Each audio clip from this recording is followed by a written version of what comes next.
The following is a production of River Park Foundation, dedicated to expanding understanding. And that was the beginning of her coming back. Okay. The beginning of the beginning.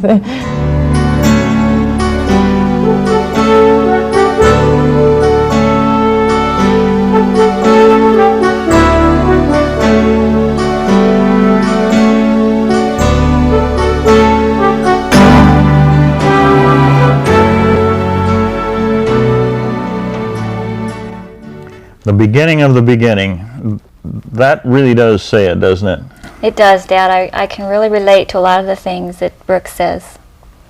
She also talked the reminder that you people don't understand always. Well, in our year of recovery, that first year, I was called into the counselor's office all the time because I was failing most of my classes. And of course, you know, at that age, I really couldn't tell them what the problem was. But, you know, that was kind of the culmination of everything that had happened. And by the time I was in 9th grade, I was on the honor roll and, you know, doing wonderfully well. We all experience that sense of loneliness, of fear, of guilt, of what's going to happen in the future. And nobody else is living through this but me. Right. There's a great deal of pain, a great deal of misunderstanding, and a sense of isolation.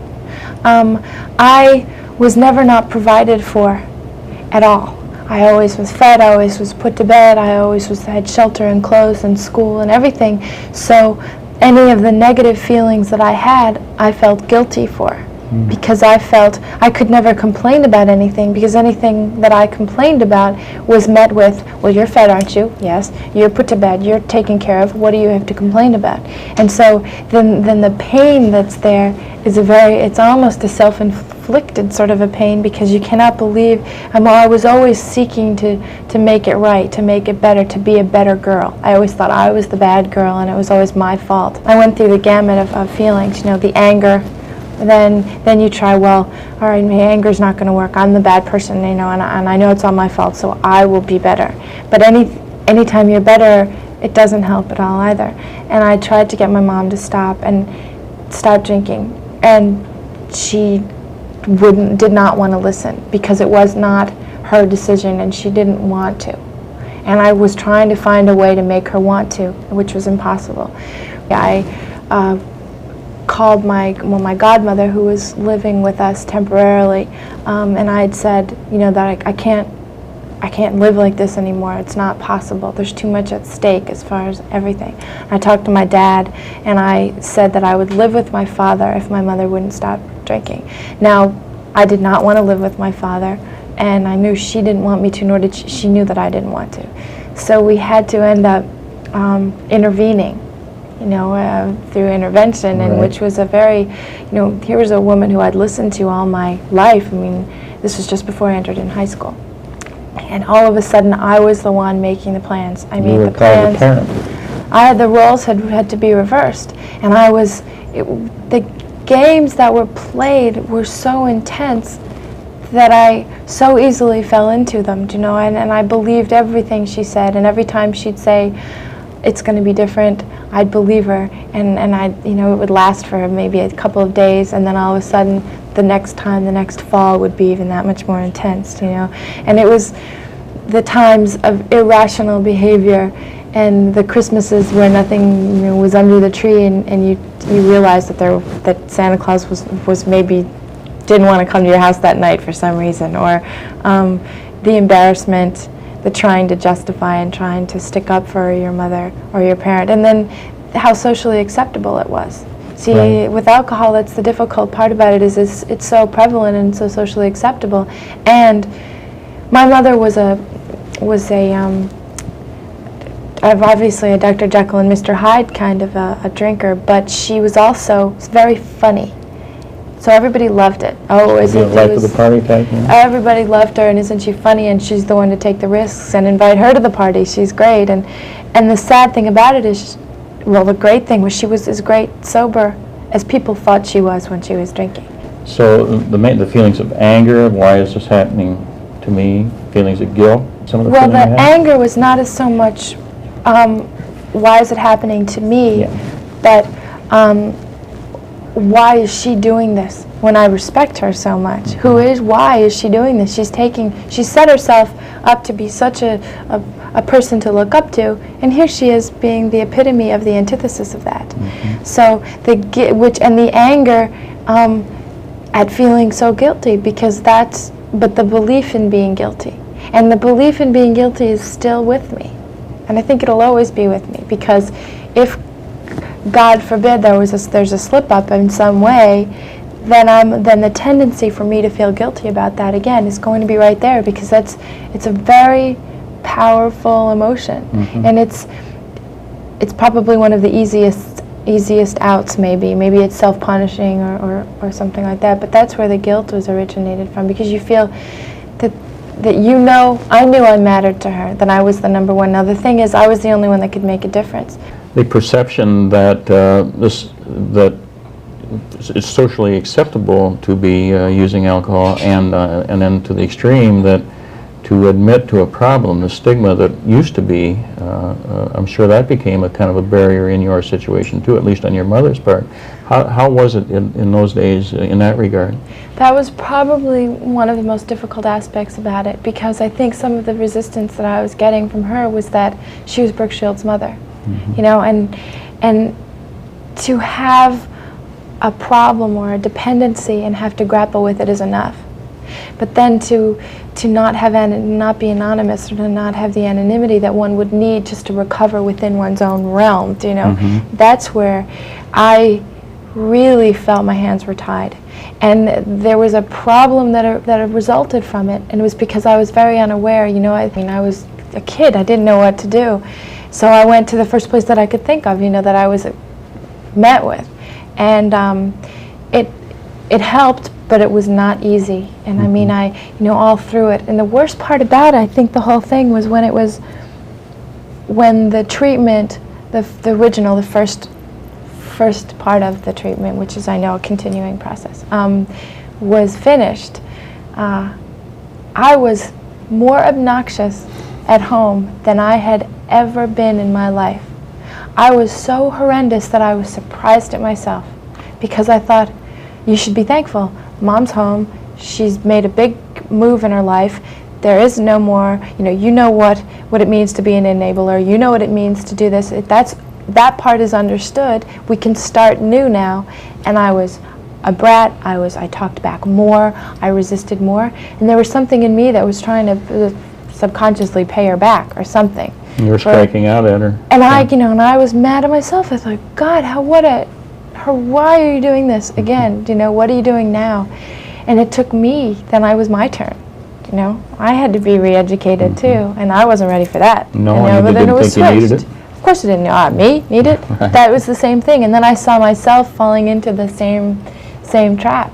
The same type of resisting, and then realizing that it was my turn, and I had to too. And where did you get involved in a support group? I went through the final stage of the program where my mom was. Through the family program, which is so important in treatment. And River Park we started that many years ago because families really, as you were describing what you were feeling, they need some guidance to deal with their own reaction. Exactly. See, the problem is the sustaining of it, and I think that just as easily, as the problem can keep going, and you can keep covering it up, and you can it's not until you realize how great it is to be alive that's when you want to start sustaining that new set of rules in your life.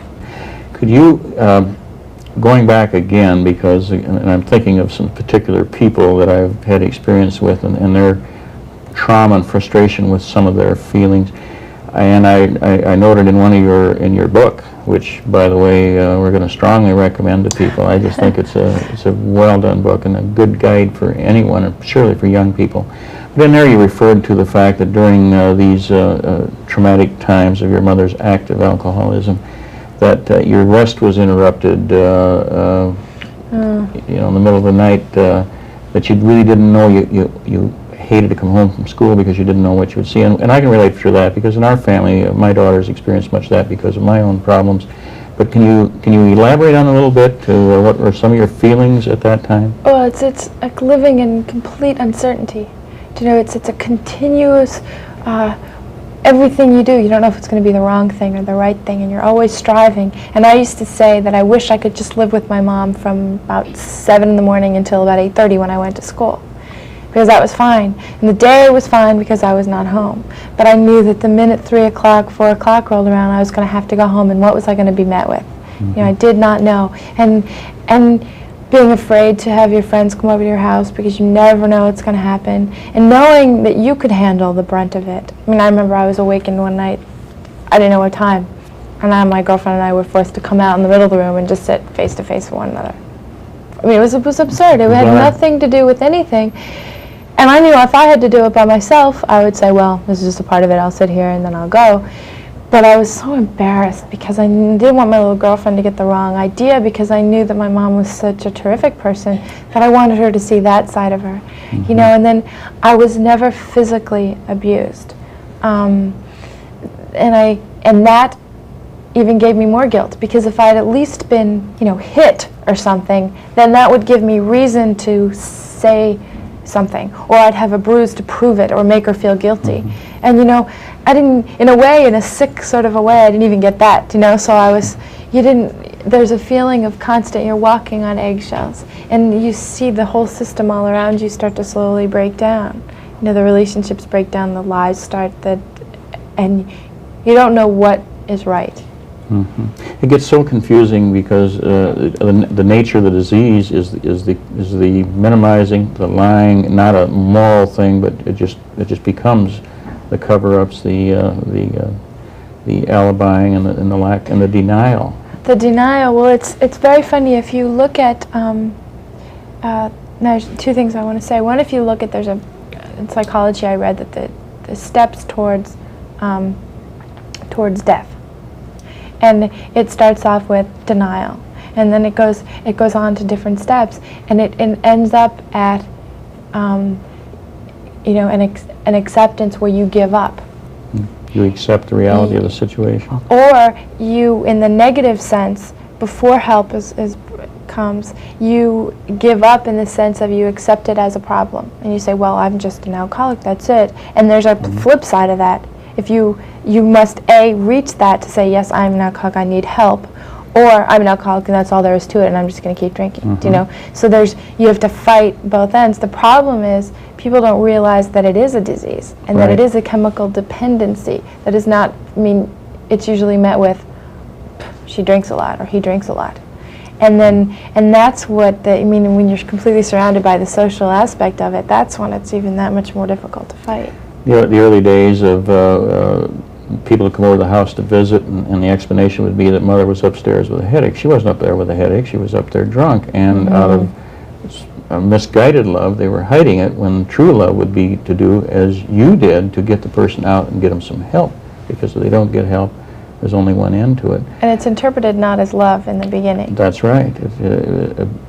You're expressing more love, people think, by being the enabler, as I hear you saying you did a first-class job of. Am I right? Very much so. But when you take that step to bring about an opportunity for the individual to do something. Well, what you're saying is, I love you as a person that I know you really are, minus any exterior forces, you know, minus any alcohol. And then you're saying, I don't love this other you, this fake you, which you can say. The myth about the true person coming out and a person that is, I don't agree with.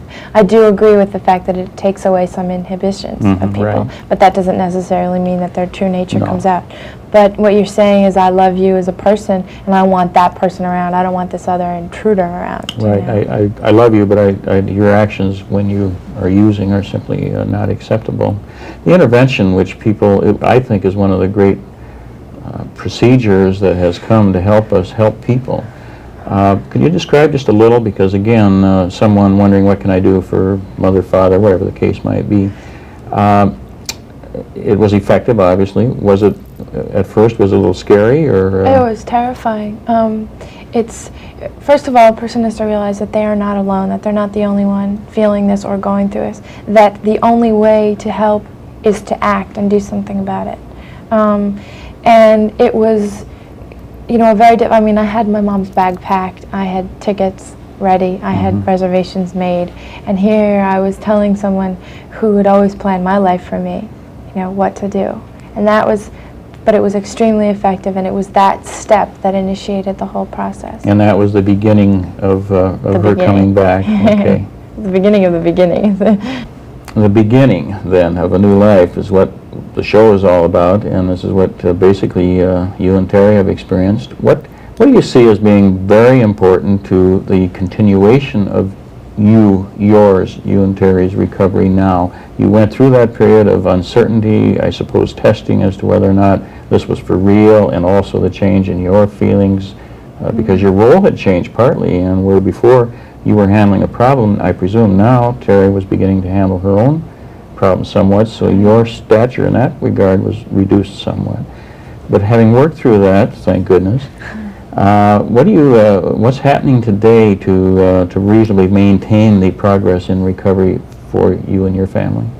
Well, the communication is still really open, and that the problem is still acknowledged. That it's not great, the world is peachy keen and we're all just got a new lease on life. Well, we do, but the old lease is still, we're aware of it. Do you know what I mean? That it's Very not true. something, because you don't want to get a sense of overconfidence either, because that's just not going to help it at all. It's a continuing problem. Alcoholics are always recovering alcoholics. Right. And you have to understand that, I think, because it's not just so cut and dry.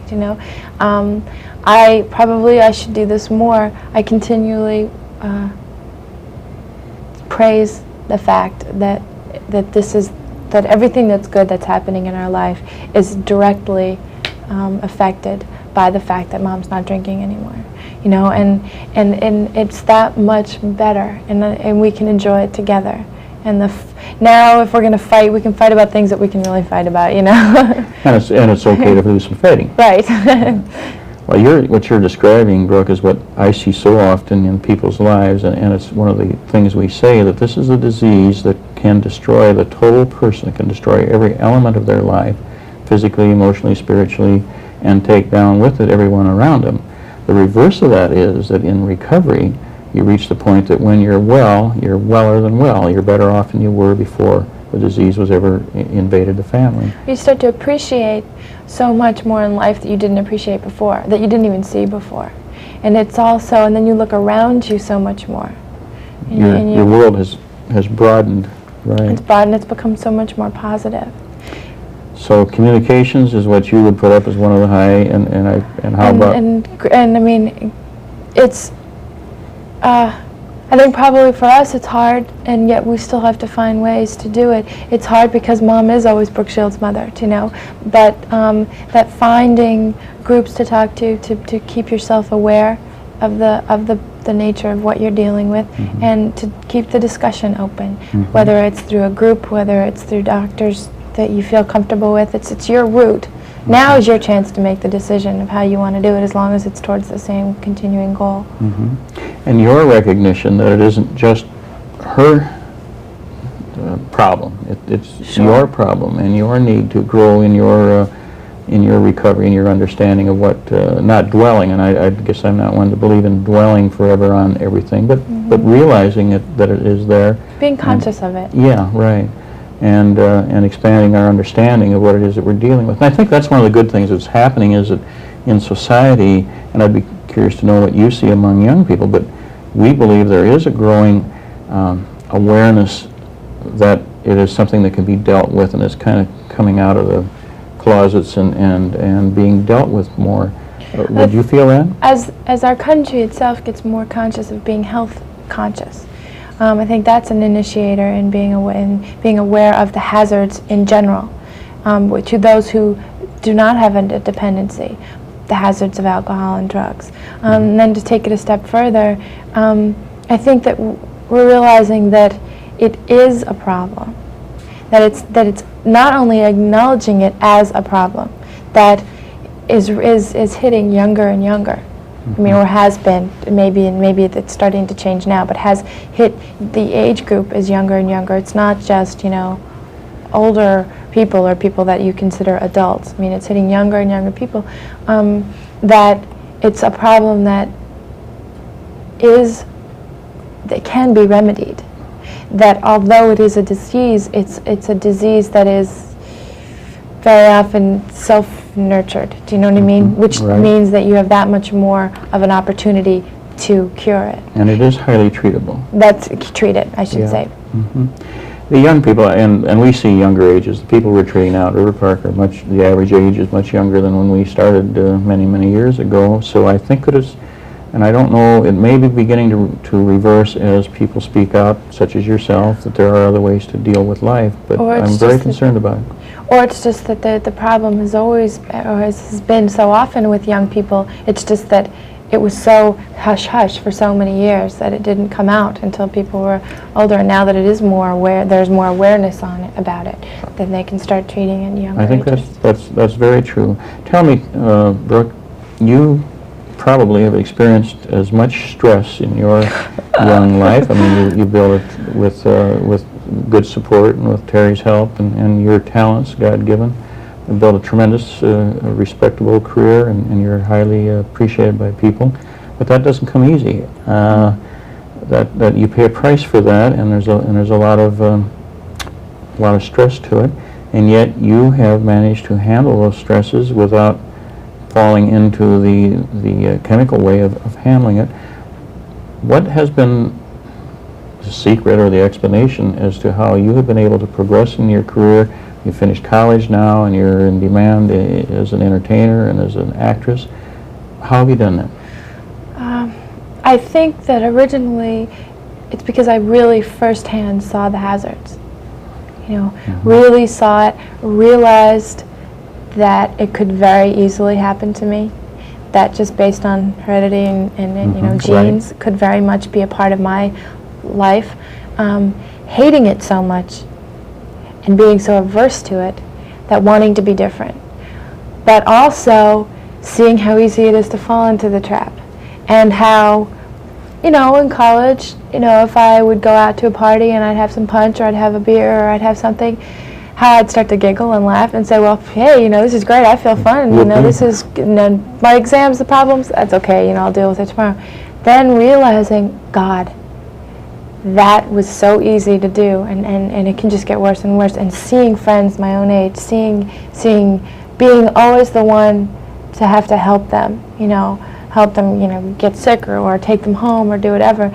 And then realizing I didn't want, there was so much that I had offered in just living in general. There was so much that, you know, I wasn't handicapped, I wasn't paralyzed, there was no real pain that was, you know, death, and I was very lucky, you know, I had a home, you know what I mean, and I was able to appreciate that, and I didn't want to miss any of it. I was going to school, I was getting an education, I didn't want to lose out on anything. I knew that the thought of being incoherent really scared me, because I feel like I was going to miss out on something, just life in general. So I reached for other outlets, you know, exercise, really venting of any kind of aggression or stress that I had through dancing or music or exercise, or another focus that was going to make me release some sort of pent-up energy without covering it up or mollifying it through alcohol. So basically you had become high on life and didn't want to screw it up by frying your brains. I didn't want to miss out on anything. Yeah, life is full, and there's enough in it to make it worthwhile. You have a strong support system. I know your mother Terry is probably one of your best friends, and your guide and so forth. Is that correct? What's her relationship with you today? Well, it is, if I could say 100% and even be emphatically saying 100% better than it ever has been, due to the fact that she has stopped drinking. Our relationship has always been extremely close. We've been a mother-daughter team, both in a familial circumstance and also in as far as business is concerned, because she's also my manager. She's been my support, but I've had to be her support as well. And our relationship now is that of more honest than it has ever been. We just are so grateful for your doing this with us, Brooke, and we want you to know that I have 2 daughters that survived the disease, and I think they've turned out to be tremendous people, partly because of it, and I think that's partly true with you, and I think you clearly established the fact that it's great to be alive. Oh, thank you. Brooke talked about some things that hit home to me, like the Christmases, and I can remember that some of those we really weren't sure what was going to happen, and the fact that now holidays are a time of family, really we look forward to it. Mm-hmm. Yeah, and just the whole thing she talks about, the fear of loss. You know, she was fearing like her losing what she had with her mother, and I remember that fear of, in the recovery too, the fear that this is not going to stay, this is going to be taken away, and as the years came, it didn't. It was still there. And even I remember in college when you would call on the phone if you were sleepy and I thought your voice sounded a little slurred, my heart would go, you know, for just a minute. And so I could really relate to her talking about that too, the fear of the loss of what you have accomplished is somehow going to be taken away from you again. It takes a lot of years to where you fall back into that assurance. The security that in fact the recovery is going to stick. Right. And Yeah. Brooke mentioned that she'd gone through family therapy, which the people need to know that this is now available. And Very important. Right, Yeah, that it isn't yeah. just the person that's the user. It is a treatable illness, and it is an illness. This is not a bad, rotten person. You know, this is an illness, and there's something that can be done about the illness. And today, what do you think about life today? It's great. It's great to be alive. What more can I say? So people have to come to understand that this is a disease that strikes the total family, that it is extremely destructive, but that there is a great deal of help that's available, and if people will just reach out for it, that the only thing they have to lose is the heartache.